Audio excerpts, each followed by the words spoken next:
প্রধানমন্ত্রী তারেক রহমানের জন্য অধীর অপেক্ষায় ভারত, বাংলাদেশের সঙ্গে ইতিবাচক সম্পর্কের প্রত্যয়।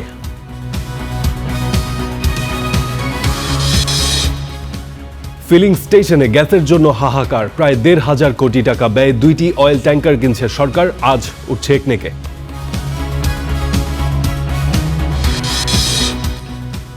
বিলুপ্ত হচ্ছে র্যাব, আসছে স্পেশাল রেসপন্স ব্যাটালিয়ন। রাজনৈতিক প্রভাব থাকলে ইতিবাচক পরিবর্তন আসবে না, মানবাধিকার কর্মীদের শঙ্কা। নীলফামারীতে ইউএনও এসিল্যান্ডের স্বাক্ষর জালিয়াতি করে খাস জমি বরাদ্দের অভিযোগ ভূমি কর্মকর্তার বিরুদ্ধে, তদন্তের আশ্বাস জেলা প্রশাসনের। এবার হরমুজকে যুক্তরাষ্ট্রের দাবি করে মানচিত্র প্রকাশ ট্রাম্পের, অলীক কল্পনা বলছে তেহরান, পরাজয় মেনে নেয়ার আহ্বান।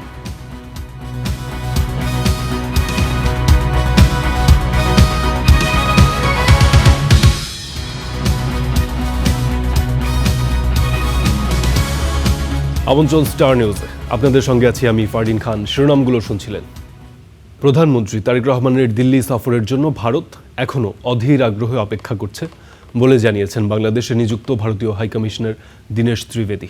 মঙ্গলবার সন্ধ্যায় একই অনুষ্ঠানে পররাষ্ট্র প্রতিমন্ত্রী বলেছেন, দুই দেশের ব্যবসায়িক উন্নয়নের জন্য ভিসা জটিলতা সহ অন্যান্য সমস্যা সমাধানে কার্যকর পদক্ষেপ চায় বাংলাদেশ। ব্যবসায়িক সম্পর্ক জোরদারের লক্ষ্যে ভারতীয় হাইকমিশনের আয়োজনে বিজনেস রিসেপশন অনুষ্ঠান। মঙ্গলবার সন্ধ্যায় রাজধানীর এক হোটেলে এই অনুষ্ঠানে ভারতীয় হাইকমিশনার দীনেশ ত্রিবেদী বলেন, অতীত ভোলার প্রয়োজন নেই, তবুও নতুন ভবিষ্যৎ নিয়ে চিন্তা করার সুযোগ রয়েছে। বলেন, প্রধানমন্ত্রী তারেক রহমানের জন্য অপেক্ষায় আছে ভারত। অতীত ভোলার প্রয়োজন নেই, তবে নতুন ভবিষ্যৎ নিয়ে চিন্তা করার সুযোগ রয়েছে। বাংলাদেশের কাছে ভারতীয় প্রধানমন্ত্রীর আশ্বাস রয়েছে যে প্রধানমন্ত্রী তারেক রহমান ভারত সফর করলেই যে কোনো সমস্যার সমাধানের বিষয়ে কাজ হবে। অনুষ্ঠানে পররাষ্ট্র প্রতিমন্ত্রী শামা ওবায়দ বলেন, দুই দেশের বাণিজ্যিক উন্নয়নের ক্ষেত্রে ভিসা জটিলতা সহ অন্যান্য সমস্যা নিরসনে কার্যকর পদক্ষেপ চায় বাংলাদেশ। ভারত সফরের ক্ষেত্রে ভিসা জটিলতা সহ অন্যান্য যে ধরনের জটিলতা রয়েছে সেসবের কার্যকর সমাধান চায় বাংলাদেশ। এর আগে রাজধানীর মতিঝিলে federation of Bangladesh chamber of commerce and industry FBCCI ও কনফেডারেশন অব ইন্ডিয়ান ইন্ডাস্ট্রির যৌথ সংবাদ সম্মেলন অনুষ্ঠিত হয়। অবকাঠামো ও সানরাইজ ইন্ডাস্ট্রি খাতে দুই দেশের মধ্যে বিজনেস টু বিজনেস টাস্কফোর্স গঠনের প্রস্তাবনা দিয়েছে Bharat. Totally B2B task force proposal, এবং ওইখানে সরকারও এই সরকারের পক্ষ থেকে বাণিজ্য মন্ত্রী মহোদয়ও এটাকে স্বাগত জানিয়েছেন। নানাবিধ সেক্টরের কোম্পানিজ রয়েছে, গোদরেজ ইন্ডাস্ট্রিজ রয়েছে, যারা এখানে ব্যবসা করছে তাদের কোনো রকম অসুবিধা হচ্ছে না এখানে ব্যবসা করতে এবং আমাদের দেশ থেকে উৎসাহ পাওয়ার জন্য। ভারতের প্রতিনিধিরা জানায়, ব্যবসা বাণিজ্য বাড়াতে রাজনীতিকে আলাদা রেখে সামনে এগিয়ে যেতে চায় তারা। Afroza Lamia, star news, Dhaka. ভারতে অবস্থানরত শেখ হাসিনাকে প্রত্যর্পণের অনুরোধ নিয়ে আবারও নিজেদের অবস্থান স্পষ্ট করেছে নয়াদিল্লি। পররাষ্ট্র মন্ত্রণালয়ের মুখপাত্র রণধীর জয়সওয়াল বলেছেন, বাংলাদেশের করা প্রত্যর্পণের অনুরোধগুলো নির্ধারিত প্রক্রিয়া পর্যালোচনা করা হচ্ছে। একই সঙ্গে বাংলাদেশের অতিরিক্ত জ্বালানি চাহিদার বিষয়টিও পর্যালোচনার কথা জানিয়েছেন তিনি। এছাড়া বাংলাদেশের সঙ্গে ইতিবাচক, গঠনমূলক ও ভবিষ্যৎমুখী সম্পর্ক এগিয়ে নেওয়ার প্রত্যয় পুনর্ব্যক্ত করেছেন ভারতেরই মুখপাত্র। Reza, your question on the remarks by the BD Foreign Office.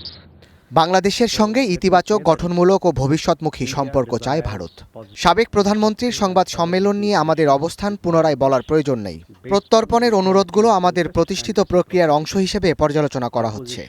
On the press conference by the former Prime Minister needs no repetition. Energy request that we have received, as I had said earlier also. বাংলাদেশের সঙ্গে আমাদের চলমান জ্বালানি সহযোগিতা রয়েছে। অতিরিক্ত জ্বালানির অনুরোধটি আমরা পর্যালোচনা করছি। We are examining this given our own requirements, given our refining capacity, as also the availability that is there. That there are several rivers which are shared between Bangladesh and India. পানি নিয়ে দুই দেশের যেসব সহযোগিতা বা আলোচনা প্রয়োজন সেগুলো বাংলাদেশ ভারত যৌথ নদী কমিশনের মাধ্যমে এবং বিদ্যমান কাঠামোবদ্ধ সংলাপের আওতায় সম্পন্ন করতে হবে। Discussions that have to happen between the two countries. The visit of the Prime Minister of Bangladesh. Bangladesh সরকারের মাননীয় প্রধানমন্ত্রীকে ভারত সফরের জন্য আমরা আন্তরিকভাবে আমন্ত্রণ জানিয়েছি। এ বিষয়ে কোনো নতুন তথ্য পাওয়া গেলে অবশ্যই আপনাদের জানানো হবে। As I have said this several occasions before as well, that we have extended a cordial invitation for the Prime Minister of Bangladesh to visit India. অন্তর্বর্তী সরকারের সময় এনবিআর এর আন্দোলনের পুনরাবৃত্তি চান না প্রধানমন্ত্রী। শক্তিশালী রাজস্ব ব্যবস্থা গড়ে তোলার আহ্বান জানিয়েছেন তিনি। মঙ্গলবার সকালে রাজস্ব সম্মেলনে যোগ দিয়ে সরকার প্রধান আরও বলেছেন, করের বোঝা না চাপিয়ে বাড়াতে হবে করদাতার সংখ্যা। দীর্ঘ ফ্যাসিবাদী শাসনে বিপর্যস্ত অর্থনীতির হাল হকিকত ভালো করে জানেন রাজস্ব বোর্ডের কর্তারা। সে সময় নীতিমালার তোয়াক্কা না করে নানা ব্যক্তিকে সুবিধা দেওয়ার অনেক ঘটনার সাক্ষীও তারা। জনগণের ট্যাক্সের টাকার নিরাপত্তা দিতে ব্যর্থ হওয়ায় এনবিআরকে আস্থা নয় বরং ভয় পায় মানুষ। করদাতা ও রাজস্ব প্রশাসনের মধ্যে আস্থার সম্পর্কেও আরও শক্তিশালী করা প্রয়োজন। দেশের জনগণ বর্তমানে এনবিআরকে একটি নির্ভরযোগ্য এবং বিশ্বস্ত প্রতিষ্ঠান হিসেবে প্রত্যাশা করে। বিশেষ করে করদাতাগণ এনবিআরকে তাদের আস্থাভাজন প্রতিষ্ঠান হিসেবে দেখতে চায়।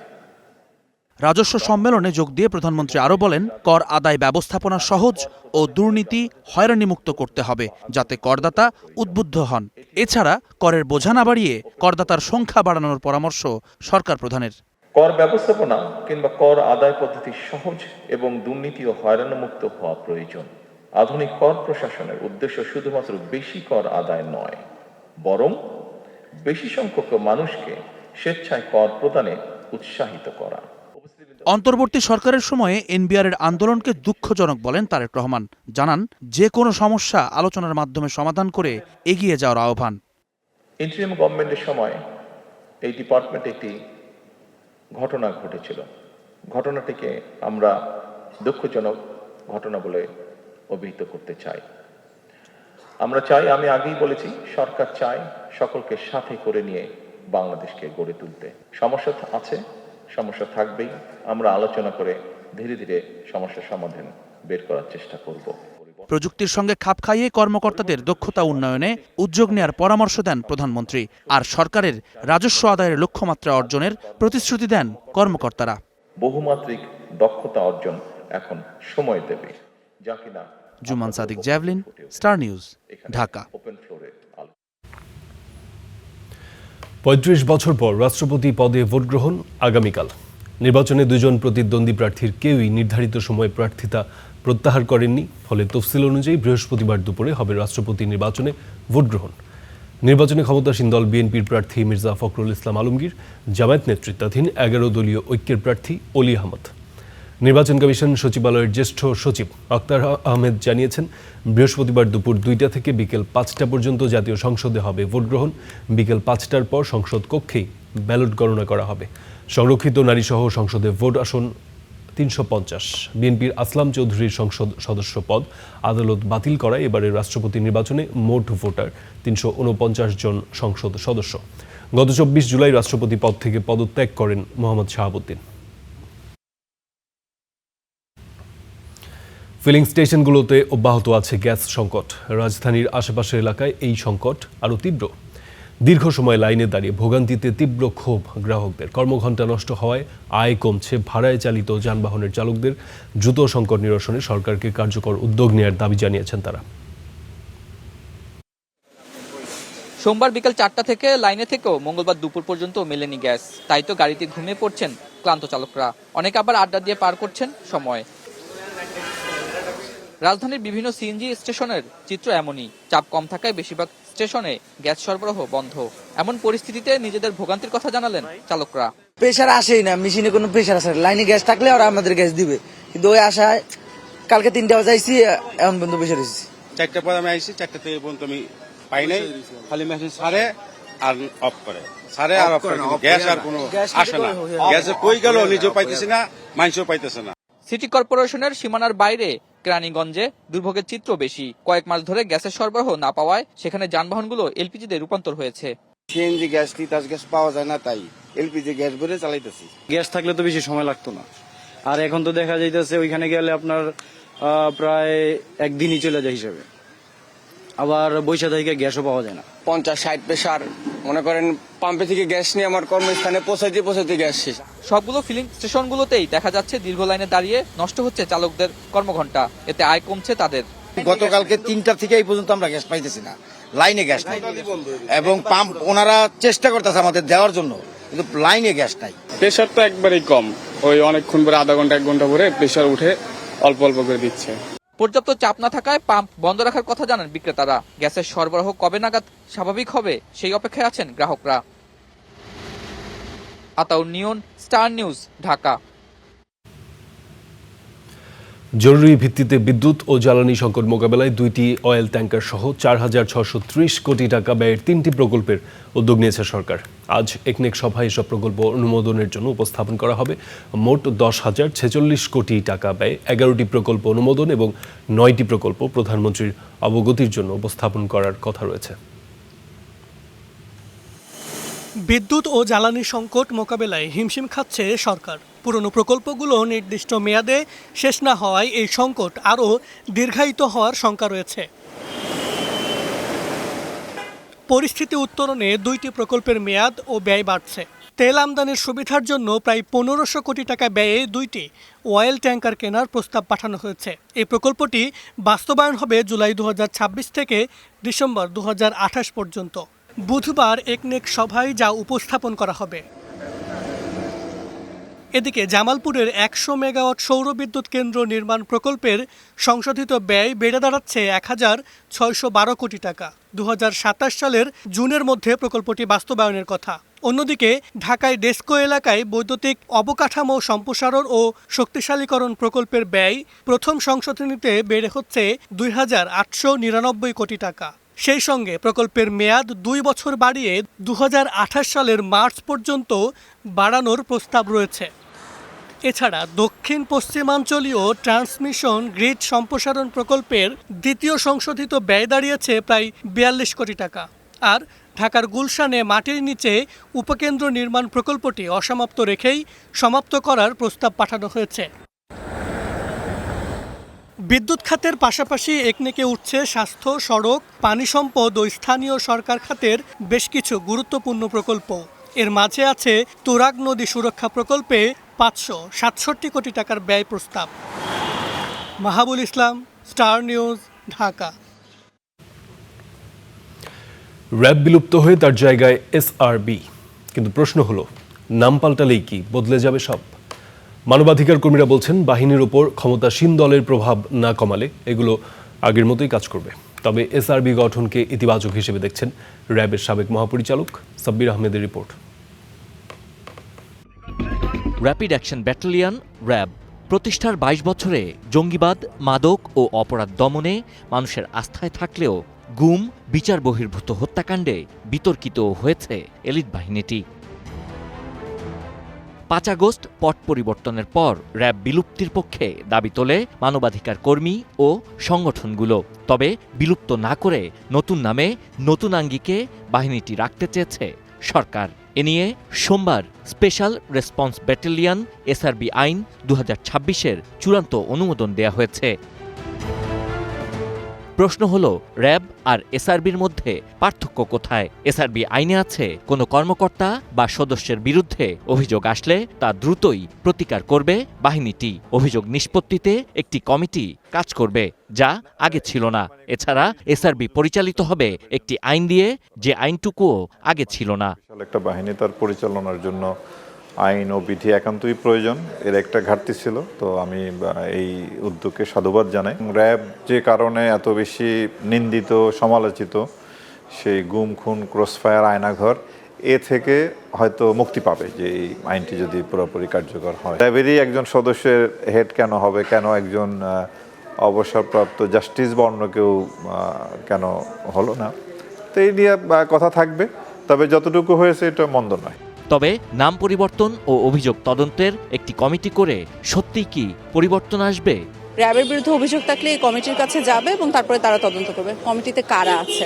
একজন হলো র্যাবেরই এডিজি, একজন, অন্য দুইজন হলো আমলা, সিনিয়র আমলা, চতুর্থ হলো গিয়ে সরকার অ্যাপয়েন্টেড কোনো একজন হিউম্যান রাইটস ওয়ার্কার, পঞ্চম হলো গিয়ে ন্যাশনাল প্রেস ক্লাবের জার্নালিস্ট। এই অবস্থা যদি হয় যেখানে আপনার 4 out of 5 হলো সরকারি মনোনীত বা সরকারি লোক নিজে, তাহলে ওটা কিভাবে স্বাধীন তদন্ত বলা যেতে পারে? যদি শুধুমাত্র নাম পরিবর্তন করে অর্থাৎ আকিকা করে স্যাংশন বাস্টিং এর দিকে যায়, এটা দুঃখজনক হবে। এই আইন কার্যকর হলে র্যাবের বর্তমান কাঠামো বিলুপ্ত হবে। পরিপূর্ণ বিধিমালা প্রণয়ন হবার সাথে সাথেই র্যাবের বর্তমান জনবল এবং সম্পদ এসআরবির কাছে স্থানান্তর দেখানো হবে। Sabbir Ahmed, star news, Dhaka. UNO ও ইসল্যান্ডের স্বাক্ষর জালিয়াতি, তারপর অর্থের বিনিময়ে ভূমিহীনদের খাস জমি বরাদ্দ পাইয়ে দেওয়ার অভিযোগ উঠেছে নীলফামারী কিশোরগঞ্জ ভূমি অফিসের কর্মচারীদের বিরুদ্ধে। ঘটনাটি তদন্তের আশ্বাস দিয়েছে জেলা প্রশাসন। মাহমুদ রাফিনের প্রতিবেদনে বিস্তারিত। নীলফামারীর কিশোরগঞ্জের নয়নখাল গ্রাম, এই এলাকার একই পরিবারের 4 জন সহ 6 জন ব্যক্তি নিজেদের ভূমিহীন দাবি করে খাস জমি বরাদ্দের আবেদন করেন গেল বছরের নভেম্বরে। যাচাই বাছাই শেষে চলতি বছরের মার্চে প্রায় অর্ধ কোটি টাকা মূল্যের 49 শতক খাস জমি বরাদ্দ দেয় জেলা প্রশাসন, কিন্তু অনুমোদনের 4 মাসেও হয়নি দলিল রেজিস্ট্রি। কারণ জানেন না সুবিধাভোগীরা। প্রথমে যে তহসিলদারটা মনে করেন যে চেঞ্জ হয়েছে, তারপর থেকে আর আমরা খোঁজখবর পাইনি। কাগজটা মনে হয় বের হয়েছে হয়তো 2-3 মাস হয়েছে, কিন্তু এখনো আমাদের কিছু বলে নাই বা দলিল করে দেয় নাই, এখন আমরা পাইনি। চেয়ারম্যানের স্বাক্ষর লাগবে, তাও নিয়ে দিলাম।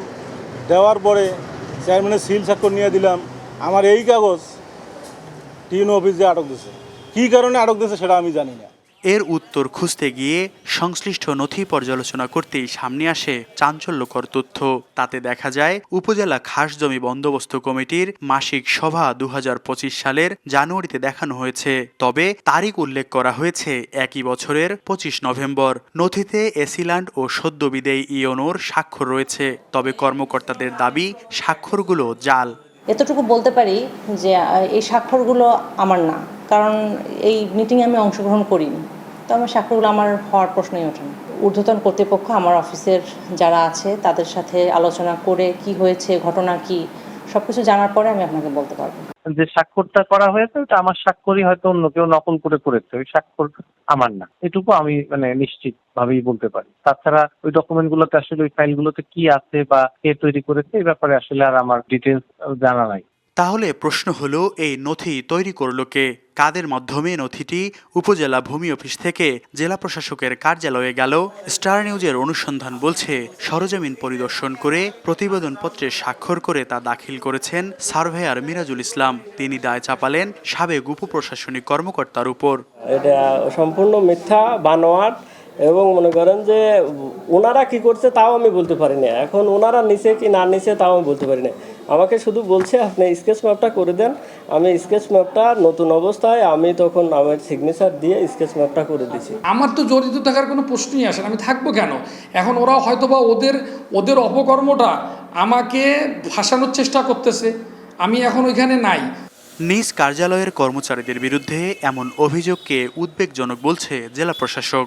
যেহেতু আমাদেরই অফিস থেকে একটা জালিয়াতি করে যদি তথ্য পাঠানো হয় এখানে, সেটার ভিত্তিতে আমরা অনুমোদন দিয়ে দিব। এটা স্বাভাবিক যে আমার অফিস থেকে আসছে। কারা কারা জড়িত আছে সেটা আমরা নির্ধারণ করব এবং তাদের বিরুদ্ধে বিভাগীয় ব্যবস্থার জন্য আমরা বিভিন্ন ব্যবস্থা নেব।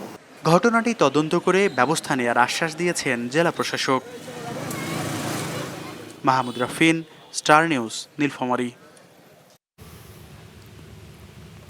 নারায়ণগঞ্জের 2500 আর্সেনিক মুক্ত পানি সরবরাহ প্রকল্পে স্বেচ্ছাচারিতার অভিযোগ উঠেছে। বছরের পর বছর আবেদন করেও কোথাও মেলেনি পাম্প, আবার কোথাও একাধিক পাম্প বসানো হয়েছে পাশাপাশি।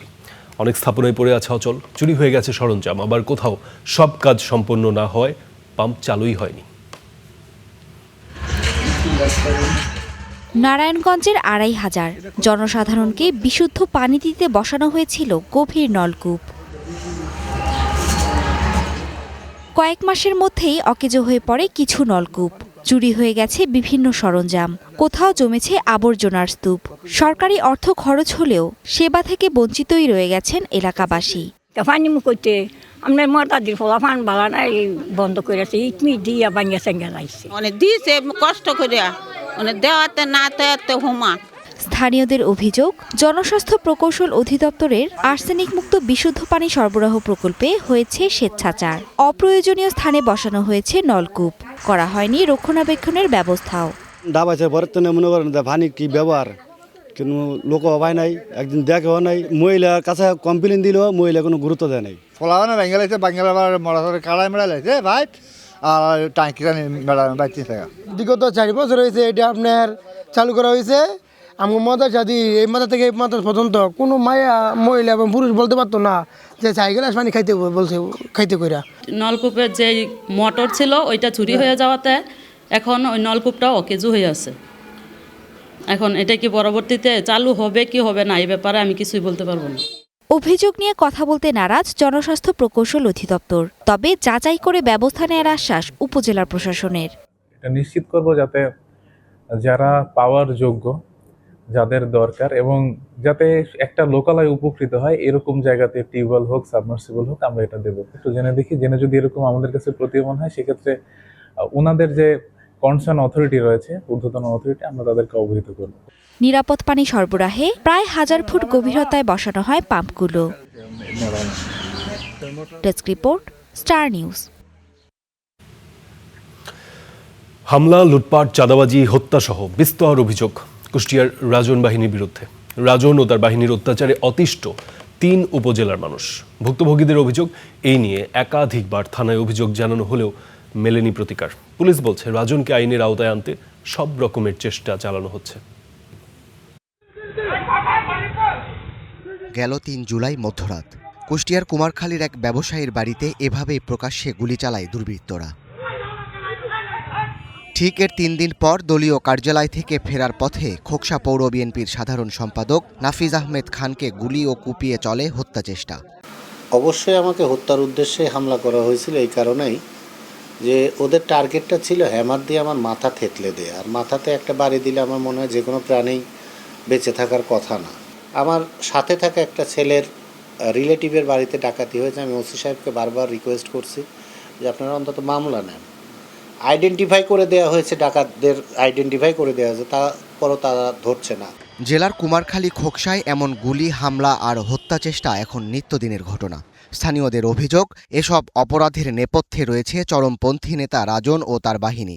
প্রশাসনের নীরবতায় দেখা যাচ্ছে আমাদের এই ঘটনাগুলো ঘটছে। যে পরিমাণ চুরি, ডাকাতি, হামলা, মামলা, মানে সন্ত্রাসী কার্যকলাপ ওসি সাহেব আসার পর থেকে এরকম হতেই থাকছে। শুধু তাই নয়, গড়াই নদের ভাঙন ঠেকাতে জিও ব্যাগ ফেলানোর ঠিকাদারের দাবি, চাঁদা না দেয়ায় তার শ্রমিককে অপহরণ করে রাজনের লোকজন। ওনার নাম রেবন ডাক্তার না কি করে জানি, ডাক্তার না অনেক আগে বললো যে এরম রাজন ভাই ডাকেছে, তোমরা হইলে তার সাথে কথা কয়ে বস্তা ফেলো। রাজন বললে কি তোমরা এখানে কাজ করতে আছে, তুই বললি তুই এখানে কাজ করতে, কার কাজ শুনি তো কিরা কাজ দিয়েছে। তা বললাম ভাই এই কাজগুলো তো আমিই করি, এখন আইছি আপনি যা ভালো হয় তাই করেন। তো বললো যে কাজ বন্ধ রাখেন। তাতেই ক্ষান্ত নয় রাজন। স্থানীয় দিলীপ কুমারের বাড়িতে হামলা চালিয়ে দখল করে 4টি দোকান। পরে রাজনের বিরুদ্ধে মামলা করে ভুগছেন নিরাপত্তাহীনতায়। মামলার নাম ছিল তাদের, আমরা মামলা পরে আপোষ করছে না, আপোষ করার জন্য আমরা এই দরখাস্ত দিছি। অনুসন্ধান বলছে নিজেকে আড়ালে রেখে ফার্মেসি দোকানের নামে চালান মাদক বাণিজ্য ও চাঁদাবাজি, যা তদারকি করে ফরহাদ। স্টার নিউজ তার মুখোমুখি হতে পৌরবাজারে গেলে ফার্মেসি থেকে সটকে পড়েন তিনি। পরে কথা হয় ফোনে।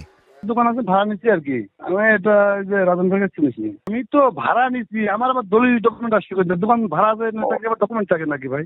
রাজন ভাইয়ের সাথে ছোটবেলায় তারা কলেজ করে মানুষ করেছে, আর রাজন ভাইয়ের সাথে তো আমি এমনিতে দেখতেইছি আগাগুড়া। আমি এদের নিজেদের কোনোদিন কথা বলার তো কোনো সুযোগ আছে বলে আমার মনে নাই। এর সাথে কি সম্পর্ক, এটা রাজন ভাই ছাড়া কে বলতে পারবে?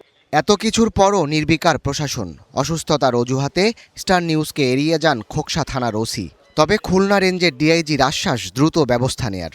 কোন কোন থানায় কি ধরনের সমস্যা আছে সেই সমস্যাগুলি আমাদের সংশ্লিষ্ট থানার অফিসার ইনচার্জ সে উদ্যোগ নিয়ে অবশ্যই আমাদের গাইডে থেকে কিভাবে উত্তরণ করা যায় সে লক্ষ্যে আমরা কাজ করতে চেষ্টা করব।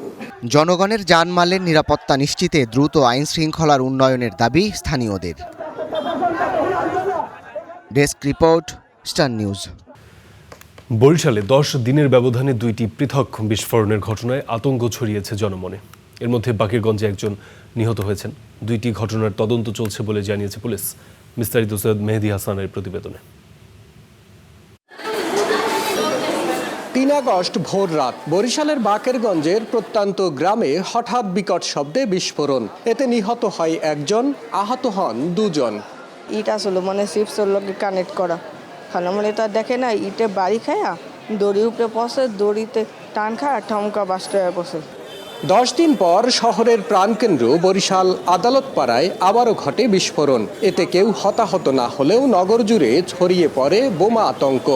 পুলিশ আরও সতর্ক থাকা উচিত ছিল এবং এখানে যারা এই ঘটনা ঘটিয়েছে আমরা মনে করি এটা ফ্যাসিস্ট রেজিমদের দ্বারাই হয়েছে। এটা আমাদের জন্য, বরিশালবাসীর জন্য খুবই দুঃখজনক এবং আমরা সবাই আতঙ্কিত। আদালত চত্বরে অনেক নিরাপত্তা থাকা উচিত কঠিনভাবে। তদন্ত সংশ্লিষ্টদের ধারণা 2টি বিস্ফোরণেই ব্যবহার করা হয়েছে দেশীয় প্রযুক্তির পেট্রোল বোমা, তবে মেলেনি কোনো স্প্লিন্টার। 2টি ঘটনারই চলছে তদন্ত। এর মধ্যে আদালত পাড়ায় বিস্ফোরণের ঘটনায় সন্দেহভাজন 2 জনকে শনাক্তের কথা জানিয়েছে মেট্রোপলিটন পুলিশ। আল কায়দার হোক, জঙ্গি সংগঠন হোক, তার কোনো সম্পৃক্ততা আছে কিনা, আরেকটা আছে এটা লোকাল কোনো বিরোধ আছে কিনা। আমরা 3টা ডাইমেনশন দিয়ে 2টা ডাইমেনশন খুব একটা বেশি তথ্য পাই না, একটা ডাইমেনশনই তথ্য পাচ্ছি যে লোকাল একটা অন্তর্দন্তের কারণ হইতে পারে। যেহেতু সিআইডির এক্সপার্ট টিম ওগুলো সিজ করেছে এবং তারা পরীক্ষা নিরীক্ষা করে তারা হয়তো বলতে পারবেন যে আসলে বিষয়টা কি। তো আমাদের কাছে আমরা ঘটনাস্থলে যেটা দেখেছি তাতে মনে হয়েছে একটা পটকার মতো একটি ছোট একটা শব্দ হয়েছে, সেরকম আমরা অনুমান করছে এখন পর্যন্ত। তদন্তের পরই রহস্য উদ্ঘাটন হবে বলে জানিয়েছে আইন শৃঙ্খলা রক্ষাকারী বাহিনী। সৈয়দ মেহেদী হাসান, স্টার নিউজ, বরিশাল। পোশাক শিল্পে ব্যবহৃত ম্যান-মেড ফাইবারের চাহিদা দিন দিন বাড়ছে, অথচ এই খাতে বাংলাদেশ এখনও নির্ভরশীল আমদানির ওপর। সেই নির্ভরতা কাটাতে চট্টগ্রামের মিরসরাইয়ের অর্থনৈতিক জোনে কাজ করছে মডার্ন সিনটেক্স। দেশে পলিয়েস্টার স্ট্যাপল ফাইবারের প্রায় 40% চাহিদা মেটাচ্ছে প্রতিষ্ঠানটি। পাশাপাশি রপ্তানি করছে প্রায় $3 কোটি পণ্য। আরও জানাচ্ছেন সৈয়দ তামিম মাহমুদ। ক্যামেরায় ছিলেন হারুনুর রশিদ। চট্টগ্রামের মিরসরাইয়ে জাতীয় বিশেষ অর্থনৈতিক অঞ্চলে গড়ে উঠেছে মডার্ন সিনটেক্স। প্রায় 1700 কোটি টাকা বিনিয়োগে জার্মান প্রযুক্তি ব্যবহার করে কারখানাটিতে ভার্জিন পলিয়েস্টার স্টেবল ফাইবার ছাড়াও তৈরি হচ্ছে PET chips, fully drawn yarn ও ড্র টেক্সচার্ড ইয়ার্ন। এর দৈনিক উৎপাদন সক্ষমতা প্রায় 460 টন। এর মধ্যে 125 টন পলিয়েস্টার ফিলামেন্ট ইয়ার্ন ও 225 টন পিএসএফ, যা দিয়ে দেশের স্থানীয় চাহিদার 40% পূরণ করে রপ্তানিও হচ্ছে। তবে গ্যাস পানির সুবিধা পুরোপুরি না পাওয়ায় আন্তর্জাতিক বাজারে পিছিয়ে পড়ছে প্রতিষ্ঠানটি। যারা রিসাইকেল পলিয়েস্টার বানায় ওনারা এক্সপোর্টের ক্ষেত্রে একটা ইনসেন্টিভ পায় 6%-এর মতো। সেই ইনসেন্টিভটা এখনও আমাদের জন্য বরাদ্দ না। ইভেন ইকোনমিক জোন হওয়া সত্ত্বেও এটা 0.3%-এর উপরে না, যেটা অন্যদের জন্য 6% পর্যন্ত। যে এই ধরনের নীতিগত সুবিধা এবং যদি না পাই তাহলে আমাদের যে জায়ান্ট যারা ম্যানুফ্যাকচারার অ্যাক্রস দ্য ওয়ার্ল্ড ওনাদের সাথে কম্পিট করা আমাদের জন্য খুবই ডিফিকাল্ট হয়ে যায়। উৎপাদন বাড়াতে আরও একটি বিশেষায়িত ইউনিট চালু করবে মডার্ন সিনটেক্স। দেশে এমন প্রতিষ্ঠান গড়ে উঠলে তৈরি পোশাক খাতের ব্যাকওয়ার্ড লিঙ্কেজ শিল্পের যেমন সম্প্রসারণ হবে, তেমনি সাশ্রয়ী হবে বৈদেশিক মুদ্রাও। চায়না থেকে এখানে একটা কন্টেনারের যে প্রাইস, বাট চায়নাতে যে ম্যানুফ্যাকচার করছে তার কাছে কিন্তু ক্যারিং কস্টটা পড়ে না। এই যে ক্যারিং কস্টের খরচটা কিন্তু আমার কাছে এটা একটা বাড়তি খরচ। এখন নতুন মার্কেট আসতেছে এবং নতুন প্রোডাক্টগুলো আসতেছে, ম্যানমেড ফাইবার, পলিস্টার, এগুলোতে কিন্তু এখনো পর্যন্ত আমরা মাত্র ঢোকার চেষ্টা করছি। দেশে বছরে পলিয়েস্টার ইয়ার্নের চাহিদা প্রায় 5.5 লাখ টন এবং পিএসএফের চাহিদা প্রায় 1.5 লাখ টন, যার বড় অংশই আমদানি করা হয়। বিশ্ববাজারে দেশীয় পোশাকের চাহিদা থাকলেও এতদিন ব্যাকওয়ার্ড লিঙ্কেজ তৈরি করাই ছিল বড় চ্যালেঞ্জ। মিরসরাইয়ের এই ফ্যাক্টরি একদিকে যেমন দেশীয় চাহিদা পূরণ করছে, তেমনি সাশ্রয় করছে বিপুল পরিমাণ বৈদেশিক মুদ্রা। সেই সাথে দেশীয় অর্থনীতিতে উন্মোচন করছে সম্ভাবনার নতুন দুয়ার। Syed Tamim Mahmud, star news, Chittagong. ভরা মৌসুমে প্রতিটি বাগানে চরম ব্যস্ততা থাকলেও ঘন ঘন লোডশেডিংয়ে মৌলভীবাজারের প্রায় 80টি কারখানায় ব্যাহত হচ্ছে চা প্রক্রিয়াজাতকরণ। বিকল্প জ্বালানি ব্যবহারে বাড়ছে উৎপাদন খরচও। দেশের মোট চায়ের প্রায় অর্ধেক যোগান দেয়া এই অঞ্চলের শিল্পকে বাঁচাতে নিরবিচ্ছিন্ন বিদ্যুৎ নিশ্চিতের দাবি জানানো হয়। মৌলভীবাজারের চা বাগানগুলোতে চলছে ব্যাপক লোডশেডিং। ব্যাহত হচ্ছে উৎপাদন, সময়মতো ওয়েদারিং করতে না পারায় নষ্ট হচ্ছে চায়ের গুণগত মান। ভোল্টেজ আপডাউনের কারণে ক্ষতিগ্রস্ত হচ্ছে মূল্যবান যন্ত্রাংশ। টু সার্ভাইভ দিস মার্কেট আমাদের এর জন্য দরকার একদম স্টেবিলিটি, একদম মানে কনসিস্টেন্ট পাওয়ার, বাট আনফর্চুনেটলি আমরা সেভাবে পাচ্ছি না। এজ এ রেজাল্ট হচ্ছে কি কোয়ালিটি ডিটেরিয়রেট হচ্ছে, বাট আনফর্চুনেটলি কি হচ্ছে আমার টাকাটাও খরচ হয়ে যাচ্ছে। জেলার 92টি বাগানে চা প্রক্রিয়াজাত করা হয় প্রায় 80টি কারখানায়। যেসব কারখানায় জেনারেটর নেই সেগুলোকে তাকিয়ে থাকতে হয় বিদ্যুতের ওপর। কারেন্ট দিয়ে উৎপাদন চালানোটা এটা আমরা লাগে দুরূহ ব্যাপার হয়ে দাঁড়াইছে। তো আমরা এটা ব্যাকআপ যে সিস্টেমটাও আছে, আমরা গ্যাস জেনারেটর ব্যবহার করি, ক্যাপটিভ পাওয়ার, এইটা অনেক খরচ। আমরা এটা বিকল্প হিসেবে ডিজেল দিয়ে আমরা কাজ করতেছি, কিন্তু ডিজেলের খরচ, যে খরচ আমাদের উৎপাদন খরচ অনেক বেশি হয়ে যাচ্ছে। এটা বিক্রয় মূল্য আমরা সেখানে অনেকভাবে আমরা ক্ষতিগ্রস্ত হব। পল্লী বিদ্যুৎ সমিতি জানিয়েছে চা শিল্পকে অগ্রাধিকার দিয়ে বিদ্যুৎ সরবরাহ করার চেষ্টা করছেন তারা। বর্তমানে কিছুটা বিদ্যুতের ঘাটতি থাকায় লোডশেডিং হচ্ছে, তারপরেও আমরা ব্যাহতভাবে চা বাগানগুলোকে কিভাবে ভালো বিদ্যুৎ সরবরাহ করা যায় সে প্রচেষ্টা আমাদের আছে। চা বাগানগুলোর জন্য আলাদা বৈদ্যুতিক ফিডার চালুর দাবি সংশ্লিষ্টদের। Desk report, star news. পাবনায় নাজিরগঞ্জ ঘাটে অনুমোদন ছাড়াই চলছে খেয়া নৌকা, আদায় করা হচ্ছে টোল। ঝুঁকি নিয়ে পদ্মা নদী পাড়ি দিচ্ছেন যাত্রীরা, রয়েছে দুর্ঘটনার শঙ্কা। প্রশাসন জানিয়েছে ঘাটের ইজারা কার্যক্রম স্থগিত আছে, জড়িতদের বিরুদ্ধে ব্যবস্থা নেওয়ার আশ্বাস দেওয়া হয়েছে। পাবনার নাজিরগঞ্জ ঘাট, অনুমোদন নেই অথচ ইঞ্জিন চালিত এই নৌকাতেই ঝুঁকি নিয়ে প্রতিদিন উত্তাল পদ্মা পাড়ি দিচ্ছেন যাত্রীরা। নদীর অপর প্রান্তে রাজবাড়ির ধাওয়াপাড়া ঘাট, পারাপারের জন্য আছে ফেরি। অনেকে স্পিডবোটেও আসা যাওয়া করেন। তারপরও নদীতে দীর্ঘদিন ধরেই অবৈধভাবে চলছে খেয়া নৌকা, আদায় করা হচ্ছে টোলও। এই ছেড়ে দেবে, আমাকে বললো যে ভাই ওঠেন, এখনই ছেড়ে দেবে। আমি কিন্তু আধা ঘন্টা বসে আছি এখানে, প্রায় এখনো ছাড়ে নাই। এটা তো রিক্স, এখন তো যাইতে হবে, কি করা, ফেরি চলাচল তো ওইরকমভাবে নাই তো, বেশি নাই তো, হয়তো দিনে দুইটা বা একটা যায়। প্রশ্ন হলো, আদালতের নিষেধাজ্ঞা থাকার পরও কিভাবে চলছে ঘাটের কার্যক্রম, নিয়ন্ত্রণই বা করছে কারা? এই ঘাটটা আসলে মামলা চলতেছে, এই অনুসারও জানে, সবাই জানে। এই ঘাটটা এই অনুসার জেলা প্রশাসকের আন্ডারে। এটা গেছে বছর ইজারা হয়েছে, এবছর ইজারা দেয় নাই উনি। একটা মোটরসাইকেল আর একটা লোক, মানে 150 টাকা গাড়ি আর 50 টাকা যাত্রী, তাহলে 200 টাকা নেই আমরা। গত 21 এপ্রিল ঘাটের অবৈধ টোল আদায় বন্ধে পাবনা জেলা প্রশাসনে চিঠি পাঠায় BIWTA। পরে জানানো হয় আদালতের নির্দেশে স্থগিত আছে ইজারা। অবৈধ টোলের কার্যক্রম বন্ধ করার জন্য জেলা প্রশাসক মহোদয় এবং উপজেলা প্রশাসক ইউনুসার মহোদয় বরাবর আমি পত্র দিয়েছি। আমরা খুব শীঘ্রই স্থানীয় যে প্রশাসন রয়েছে, আমাদের উপজেলা নির্বাহী অফিসার, ইউনো এবং এসিল্যান্ড, তাদেরকে আমরা বাস্তবিক অবস্থা বিবেচনায় নিয়ে যাতে করে মানুষের এই ধরনের কোনো দুর্ঘটনা ঘটতে না পারে, সেই ক্ষেত্রে BIWTA এর সাথে কথা বলে স্থানীয় যে ব্যবস্থা নেওয়ার প্রয়োজন সেটা নেওয়ার জন্য তাদেরকে আমরা নির্দেশনা দেব। নিষেধাজ্ঞা অমান্য করে কারা ঘাট পরিচালনা করছে তাদের বিষয়ে ব্যবস্থা নেওয়ার আশ্বাস দিয়েছে প্রশাসন। Desk report, star news.